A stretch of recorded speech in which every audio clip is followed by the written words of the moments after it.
अधिक कोई भी चीज का शुरुआत जो होता है ना, अब जिस जगह पर देखते हैं उस जगह से शुरुआत नहीं होता है। कोई भी घटना उस समय घटित जरूर होता है, ठीक है ना, लेकिन उस घटना को घटने के लिए एक परिस्थिति निर्मित होता है। ठीक है, जैसे मान लेते हैं कि भाई बिजली कड़क रहा है, तो बिजली कड़कने के लिए बादल का बनना जरूरी नहीं है। मतलब जब तक बादल नहीं बनेगा बिजली कड़केगा कैसे? तो बिजली तो तब ना कड़केगा जब बादल बनेगा। मतलब हर चीज के लिए एक परिस्थिति निर्मित होता है। और सबसे पहला चीज, अगर उस चीज को बेहतर ढंग से समझना है आपको, तो उस परिस्थिति को भी आपको समझना पड़ेगा। ठीक है ना। अब थोड़ा सा फ्लैशबैक में चलिए। हम पहले भी जब इतिहास वगैरह पढ़ाए होंगे आप लोग को, तो वहां पे सबसे पहला चीज हम ये बताए होंगे कि 1757 प्लासी का युद्ध होता है। और इस प्लासी के युद्ध में जो अंग्रेजी ईस्ट इंडिया कंपनी है, भाई यहीं से उसके शासन का शुरुआत माना जाता है। मतलब 1757 में जो प्लासी का युद्ध हुआ, और इस प्लासी के युद्ध में जिस प्रकार से जो बंगाल का नवाब था सिराजुद्दौला, उसको पराजित कर दिया गया। और उसको पराजित करके जो मीर जाफर है हमारा, इस मीर जाफर को बंगाल का नवाब बनाया गया। किसके द्वारा? तो अंग्रेजी ईस्ट इंडिया कंपनी के द्वारा। मतलब ये सारा कुछ जो परिवर्तन हुआ या युद्ध जो लड़ा गया, किसके द्वारा लड़ा गया? तो ईस्ट इंडिया कंपनी के द्वारा लड़ा गया। ठीक है, हम पहले भी बता चुके हैं कि अंग्रेजी ईस्ट इंडिया कंपनी का जो गठन हुआ था, ये गठन किस लिए हुआ था? तो भाई व्यापार में अधिक से अधिक लाभ कमाने के लिए। मतलब अंग्रेजी ईस्ट इंडिया कंपनी की स्थापना का उद्देश्य क्या था? तो भारत और अन्य पूर्वी देशों के साथ व्यापार करना और इस व्यापार में अधिक से अधिक लाभ कमाना। लेकिन जिस प्रकार से भारत का परिस्थिति निर्मित हुआ, कहीं ना कहीं भाई अंग्रेज के लिए एक बेनिफिट बन गया, अंग्रेज के लिए एक उत्तम अवसर बन गया। और इसी अवसर का लाभ उठाते हुए जो अंग्रेज है या जो अंग्रेजी ईस्ट इंडिया कंपनी है हमारा, ये भारत का पॉलिटिकल शक्ति भी बन गया। ठीक है ना। अब 1757 में जब प्लासी का युद्ध हुआ, तो मीर जाफर, तो सिराजुद्दौला के स्थान पर किसको नवाब बनाया गया? मीर जाफर को। ठीक है ना। 1757 से 1760 तक ये बंगाल का नवाब रहता है। ठीक है ना। अगर हम 1760 के बाद देखें तो मीर जाफर को हटा दिया गया और मीर जाफर के स्थान पर किसको बनाया गया? मीर कासिम। ये मीर कासिम जो था हमारा, ये 1760 से 1763 बंगाल का नवाब रहता है। इससे पहले अगर हम चल के देखें तो यहाँ पे क्या हुआ कि भाई 1764 बक्सर का युद्ध होता है हमारा। और इस बक्सर के युद्ध में जो अंग्रेजी ईस्ट इंडिया कंपनी है, ये भारत के 3 बड़ा शक्ति को पराजित करता है। मुगल बादशाह को, अवध के नवाब को और बंगाल का जो अपदस्थ नवाब है मीर कासिम, तीनों को। मतलब 1757 का जो प्लासी का युद्ध हुआ, इस प्लासी के युद्ध में मतलब भारत का राजनीतिक शक्ति कौन बन गया? अंग्रेजी ईस्ट इंडिया कंपनी। और जो बक्सर का युद्ध हुआ, ये बक्सर का युद्ध इस प्लासी के युद्ध पर मुहर लगा दिया कि भारत का भविष्य का निर्माण करने वाला अगर कोई होगा, या भारत का भविष्य अगर किसी के पास होगा, तो किसके पास होगा? अंग्रेज के पास। ठीक है ना। इस 1764 में जो बक्सर का युद्ध होता है, इस बक्सर के युद्ध के बाद 1765 इलाहाबाद में 2 संधि होता है। एक संधि मुगल बादशाह के साथ और दूसरा संधि अवध के नवाब के साथ। मुगल बादशाह के साथ जो संधि हुआ, इस संधि के तहत 26 लाख रुपए के बदले जो अंग्रेजी ईस्ट इंडिया कंपनी था, उसको बंगाल, बिहार और उड़ीसा 3 जगह का दीवानी अधिकार मिल गया। कहां कहां का? बंगाल, बिहार और उड़ीसा दीवानी अधिकार मिल गया। इसके पश्चात अगर हम बात करें कि 1765 में इस समय जो बंगाल का नवाब था नजमुद्दौला, इस नजमुद्दौला के साथ एक और संधि होता है और 53 लाख रुपए के बदले जो अंग्रेजी ईस्ट इंडिया कंपनी है हमारा, ये बंगाल का निजामत अधिकार भी प्राप्त कर लेता है। ठीक है। और यहां पे अगर हम कहें तो अवध, तो मुगल बादशाह के साथ जो संधि हुआ हमारा, इस संधि में यह कहा गया कि भाई बंगाल, बिहार और उड़ीसा का दीवानी अधिकार किसको मिल जाएगा? कंपनी। लेकिन दीवानी अधिकार को कंपनी सीधे अपने हाथ में ना लेके यहां पे 2 उप दीवान नियुक्त करता है। बिहार के लिए राजा सिताब राय को और बंगाल के लिए मोहम्मद राजा खान।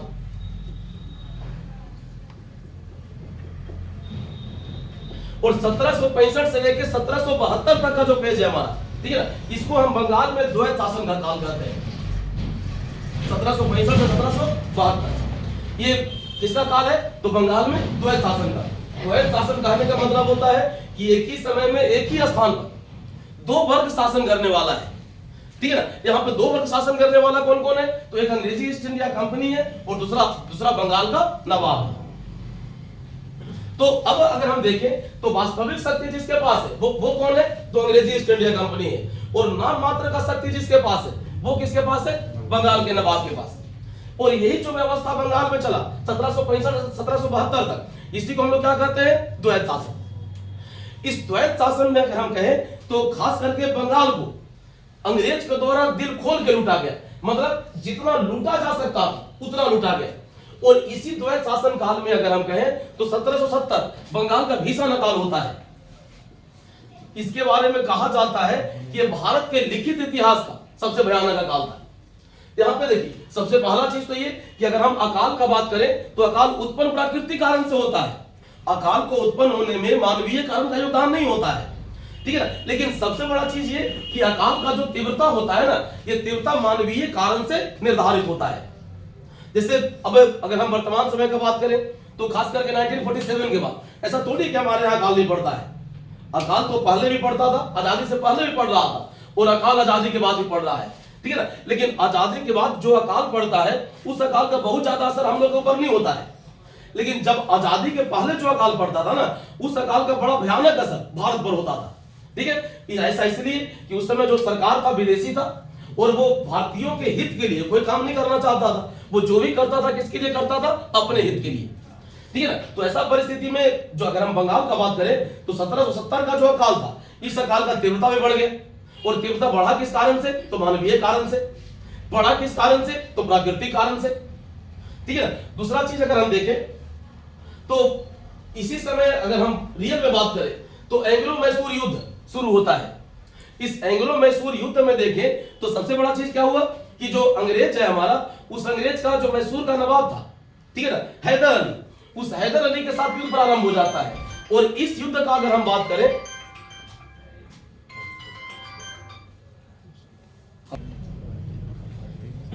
शासन काल का अगर हम बात करें तो इस द्वैत शासन काल में क्या लीजिए कि बंगाल का खुला लूट शुरू हो गया।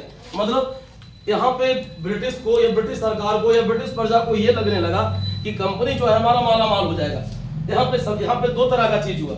सबसे पहला चीज तो ये कि वो चाहे हमारा भू राजस्व वसूलने का अधिकार हो, ठीक है ना, या फिर चुंगी वगैरह वसूलने का अधिकार हो, मतलब व्यापारिक कर वगैरह, तो सारा अधिकार किसके पास चला गया? कंपनी के पास। मतलब सारा आमदनी जाएगा किसके पास? तो अंग्रेजी ईस्ट इंडिया कंपनी के पास। और ऊपर से अगर हम बात करें तो उसके पास प्रशासन वगैरह का भी कोई दायित्व नहीं है। मतलब प्रशासन वगैरह का जिम्मेवारी किसके पास है? नवाब के पास। यही सबसे बड़ा चीज था, द्वैत शासन का विशेषता। और इस तरह से ये माना गया कि भाई जो कंपनी है हमारा, उस कंपनी को भरपूर लाभ प्रारंभ हो जाएगा। और ब्रिटेन में ये अनुमान लगाया गया कि कंपनी का जो सालाना लाभ होगा ये लगभग 40 लाख पाउंड होगा, ठीक है ना। तो अब जब कंपनी एक पॉलिटिकल शक्ति बन गया भारत में, ठीक है ना, या ये कह लीजिए कि भाई एक तरह से मालामाल हो रहा है, मतलब कंपनी भाई एक बड़ा राशि का मालिक बन रहा है, या मतलब आर्थिक तौर पर मजबूत हो रहा है और भारत का पॉलिटिकल शक्ति बन रहा है। तो ब्रिटेन में एक मांग ये भी उठना शुरू हुआ कि भाई भारत का जो भूमि है या जो भारत है हमारा, उस भारत को अंग्रेजी सरकार अपने हाथ में ले ले। मतलब भारत का जो राजनीतिक व्यवस्था है, उस राजनीतिक व्यवस्था को कौन कंट्रोल करे? तो ब्रिटेन का सरकार कंट्रोल करे। ये कंपनी के हाथ में न रहे बल्कि किसके पास चला जाए? ब्रिटिश सरकार के पास। यहीं पे एक दो घटना और घटित होता है। वो घटना क्या था कि सबसे पहला चीज तो हम ये बताए कि इसी समय एंग्लो मैसूर युद्ध चल रहा था। और एंग्लो मैसूर युद्ध में अगर हम बात करें तो पहला जो एक दो युद्ध हुआ एंग्लो मैसूर के बीच, ठीक है ना, इस युद्ध में ब्रिटेन का पराजय हुआ। ऊपर से अगर हम बात करें 1770 में जो बंगाल में भीषण अकाल पड़ा, ठीक है ना, ये सारा इंफॉर्मेशन जब ब्रिटेन पहुंचना शुरू हुआ तो कंपनी का जो शेयर का भाव था, ये शेयर का भाव डाउन होना शुरू हो गया। एक तो इस समय तक कंपनी युद्ध में लगा हुआ है, उसके पास खर्च बढ़ा हुआ है, ठीक है ना, और ऊपर से अगर हम बात करें तो सबसे बड़ा चीज यहाँ पे क्या हो रहा है कि कंपनी का जो शेयर है, शेयर डाउन में जा रहा है, ठीक है ना। अब कंपनी को भारत में जो लाभ हो रहा था तो ब्रिटिश सरकार एक मांग की कि भाई जो अंग्रेजी ईस्ट इंडिया कंपनी है हमारा, ये ब्रिटिश सरकार को 4 लाख पाउंड सालाना का कर अदा करे। मतलब भाई अब भारत में जितना भी लाभ कमा रहे हैं उस लाभ में से 4 लाख पाउंड सालाना किसको चाहिए? ब्रिटिश सरकार को, ये आपको देना है। और इसके बाद ब्रिटिश सरकार एक तरह से कंपनी को छूट दे दी कि भारत में आपको जो करना है आप कीजिए। मतलब यही हुआ ना कि 4 लाख पाउंड सालाना कर लेके जो ब्रिटिश सरकार था, ये भारत को लूटने का अधिकार किसको दे दिया? अंग्रेजी ईस्ट इंडिया कंपनी को। ऊपर से इसी समय बंगाल का भीषण नगार पड़ता है और इसी समय जो एंग्लो मैसूर युद्ध होता है उस युद्ध में अंग्रेज का पराजय होता है। और सारा इंफॉर्मेशन जब इंग्लैंड जाना शुरू हुआ तो इंग्लैंड में कंपनी के शेयर का भाव गिरना शुरू हो गया। ठीक है ना। एक तो सबसे बड़ा चीज तो ये कि कंपनी का शेयर का भाव गिर रहा है, कंपनी का जितना उम्मीद था आमदनी का उतना आमदनी भी नहीं हुआ। ऊपर से कई युद्ध में कंपनी लगा हुआ है और हर जगह के लिए राजस्व चाहिए और राजस्व का स्रोत हमारे पास है नहीं। तो ऐसा परिस्थिति में जो अंग्रेजी ईस्ट इंडिया कंपनी है वो उसको दो मांग करना पड़ा ब्रिटिश सरकार से। पहला मांग तो ये कि सालाना 4 लाख जो अदा करना पड़ रहा है उसको ब्रिटिश सरकार को, इसमें छूट प्रदान करे। और दूसरा मांग ये था कि 10 लाख पाउंड का एक ऋण दिया जाए। मतलब जो ब्रिटिश सरकार है वो ब्रिटिश सरकार के सामने अंग्रेजी ईस्ट इंडिया कंपनी दो मांग रखा। पहला मांग तो ये कि भाई 4 लाख जो सालाना अदा कर रहे हैं ब्रिटिश सरकार को, इसमें हमको छूट दिया जाए, मतलब इसमें इसको अदा करने से हमको राहत दिया जाए। और दूसरा चीज 10 लाख पाउंड का हमको अतिरिक्त ऋण दिया जाए। अब देखिए यहाँ पे दो तरह का स्थिति उत्पन्न हो गया। पहला स्थिति तो ये कि भाई यहाँ पे भारत में जो व्यापार चल रहा था, देखिए अभी तक अंग्रेजी ईस्ट इंडिया कंपनी का मेन मोटिव क्या है, व्यापार करना, और उस व्यापार से भरपूर लाभ कमा रहा था।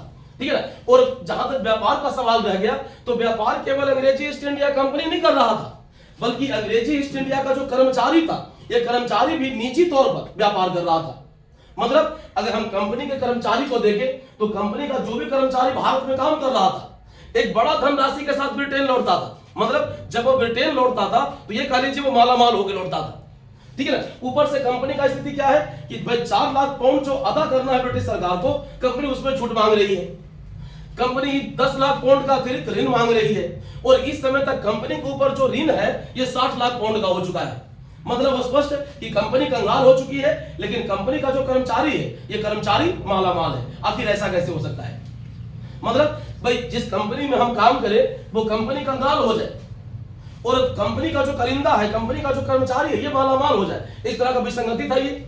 और इसी विसंगति को जांचने के लिए या इसको परखने के लिए, ठीक है ना, ब्रिटिश सरकार एक समिति बनाती है जिसको हम लोग परवर समिति कहते हैं, पार्लियामेंट का समिति था ये। और इस समिति को यह जिम्मेदारी सौंपा गया कि भाई ऐसा हो कैसे रहा है, आप इस पर विचार कीजिए। ऊपर से कंपनी जो 4 लाख पाउंड का जो छूट मांगा है और 10 लाख पाउंड का जो ऋण मांगा है उसके संबंध में क्या करना है, इसके संबंध में भी इसको विचार करना था। ठीक है। और यहीं से अगर हम कहें तो कहीं ना कहीं जो कंपनी का जो स्वायत्ता है, कंपनी का जो स्वतंत्रता है, इसका अंत होता है। और यहीं से अगर हम बात करें तो कहीं ना कहीं जो अंग्रेजी ईस्ट इंडिया कंपनी है उस अंग्रेजी ईस्ट इंडिया कंपनी पर ब्रिटिश सरकार का नियंत्रण प्रारंभ होता है। और यहीं पे ब्रिटिश पार्लियामेंट के द्वारा एक अधिनियम पारित किया गया जिसको हम लोग 1773 का अधिनियम कहते हैं। ठीक है ना।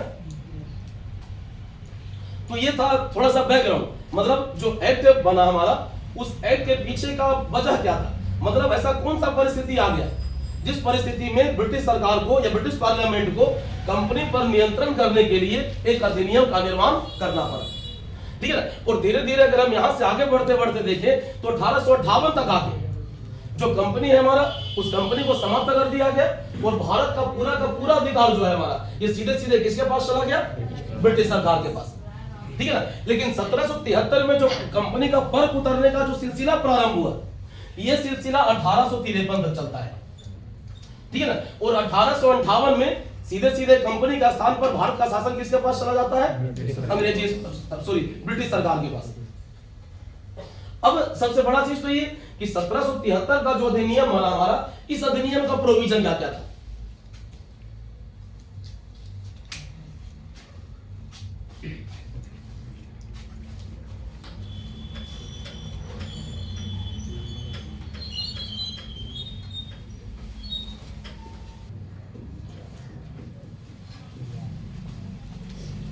मुगल शासन काल में प्रांत का 2 अधिकारी, एक दीवान और दूसरा फौजदार।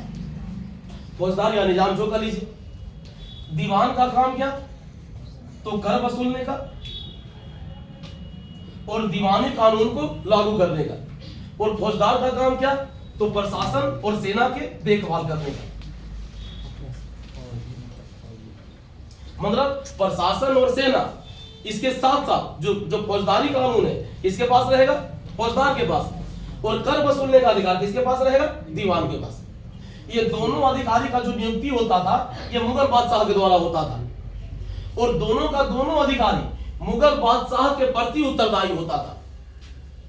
ठीक है ना, ऐसा नहीं कि ये कंट्रोल कर रहा है इसको या ये कंट्रोल कर रहा है इसको, मतलब दोनों में से कोई भी एक दूसरे को कंट्रोल नहीं करेगा, बल्कि दोनों को कंट्रोल कौन करेगा? मुगल बादशाह करेगा। ठीक है ना, और इसको नियुक्त करने का अधिकार और इसको हटाने का अधिकार किसके पास है? मुगल बादशाह के पास। ठीक है ना, यही दीवान होता है, मतलब कर वगैरह या पूरा राजस्व हो गया वगैरह जो भी वसूलना है, ये किसका अधिकार है? दीवान। ठीक है, हम 1773 के अधिनियम का बात करें तो 1773 के अधिनियम के द्वारा कंपनी के भारत स्थित प्रशासन में और ब्रिटेन स्थित प्रशासन में दोनों जगह परिवर्तन किया गया। मतलब 1773 का जो अधिनियम बना हमारा, उस अधिनियम के तहत कंपनी के संविधान में ब्रिटेन में भी परिवर्तन हुआ और कंपनी के संविधान में भारत में भी परिवर्तन हुआ। ठीक है, मतलब परिवर्तन दोनों जगह पे हुआ, ब्रिटेन में भी और भारत में भी।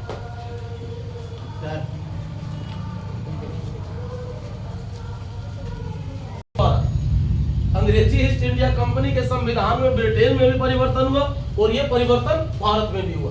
अब ब्रिटेन में क्या परिवर्तन हुआ और भारत में क्या परिवर्तन हुआ?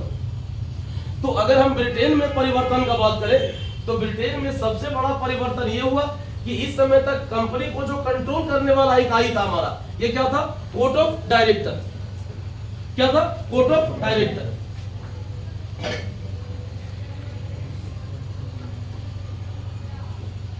इस अधिनियम के तहत अगर हम बात करें तो कोर्ट ऑफ डायरेक्टर में जो डायरेक्टर का संख्या निश्चित किया गया, कितना निश्चित किया गया? 24। ठीक है ना, और इसका जो कोर्ट ऑफ डायरेक्टर का जो गठन का बात कहा गया, ये गठन जो हो रहा था ये 4 साल के लिए हो रहा था। मतलब कोर्ट ऑफ डायरेक्टर में जो नियुक्ति होना था ये कितना साल के लिए होना था? 4 साल के लिए। टोटल मेंबर कितना होना था इसमें? 24। और कहा जाता है कि हर 1/4 मेंबर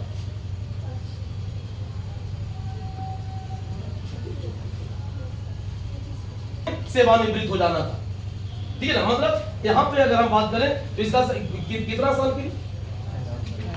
2 के 6 रिटायर हो गए। मतलब यहाँ पे देखिए कोर्ट ऑफ डायरेक्टर जो था इसका आकार कितना कर दिया गया? 24। मतलब इसमें डायरेक्टर का संख्या कितना निश्चित हुआ? 24। और कोर्ट ऑफ डायरेक्टर का जो गठन हो रहा है कितना साल के लिए? 4 साल के लिए। और इसके बारे में यह कहा गया कि इसका हर 1/4 मेंबर, मतलब हर 25% मेंबर प्रत्येक साल रिटायर कर जाएगा, मतलब सेवानिवृत्त हो जाएगा। ऊपर से अगर हम बात करें तो कोर्ट ऑफ डायरेक्टर में जो मत देने का अधिकार दिया गया केवल उसी को दिया गया जो निर्वाचन से 1 साल पहले कम से कम 1000 पाउंड के शेयर का स्वामी रहा हो। ठीक है ना, मतलब अगर कोई व्यक्ति जो कोर्ट ऑफ डायरेक्टर में शामिल है, ये कोर्ट ऑफ डायरेक्टर में अगर कभी वोटिंग होगा तो मत तभी दे सकता है जब निर्वाचन से कम 1 साल पहले वो 1000 पाउंड का शेयर का स्वामी रहा हो।